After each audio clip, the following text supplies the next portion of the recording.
Assalamu alaikum wa rahmatullah. Peace, light, blessings, and divine mercy and favor and God's grace and guidance be with you, with myself, and with our entire community.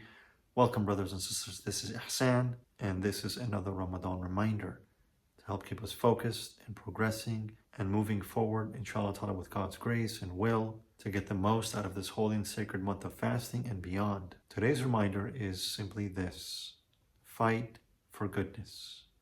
Fight for goodness. This is one of the words, one of the statements of my Shaykh, once as he was saying goodbye to a group of students and murids, those who had recently embraced the spiritual path and entered into Islam. As he was saying goodbye to them, he turned around, smiled, and said, "Fight for goodness." What a beautiful image. Fight for goodness.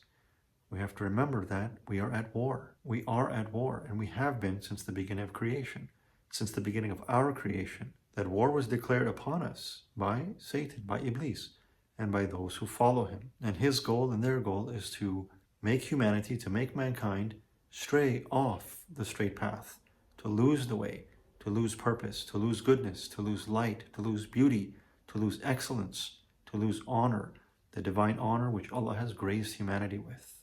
Satan and his ilk are seeking to stray and mislead humanity towards darkness, towards evil, towards loss of purpose. And so as believers, we must continually fight for goodness, to stand for goodness, to seek goodness. And of course, Allah Almighty throughout the Quran says that there is no way around this.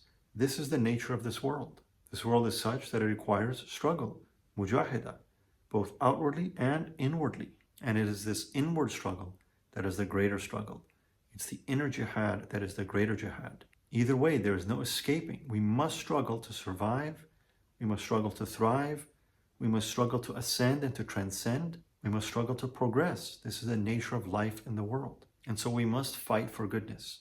How do we fight for goodness? First and foremost, we fight for goodness by purifying ourselves of badness, of darkness, of evil, of negativity, of arrogance, of pride, of jealousy, of hatred, of resentment, of enmity. The believer, first and foremost, must become internally purified of all darkness, so that their actions in the world are a manifestation, a channeling of goodness, of love. This is what it means to become a deputy of God, a vicegerent of the Creator, to be a conduit for His will, which is goodness, which is light, which is love, which is mercy. Remember that God's will for humanity and for creation is mercy. It is love.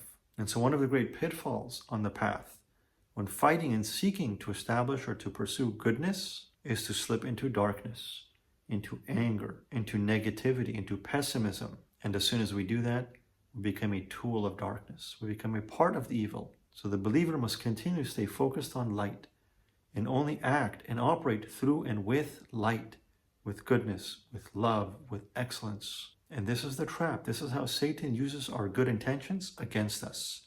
He uses our love against us by misdirecting our love towards transgression, towards anger. No good can come from actions taken out of anger. No good can come from actions taken out of negativity, out of judgment, out of frustration, out of pessimism, out of victimhood. So in order to fight for goodness, we must become goodness. We must be rooted and anchored in goodness.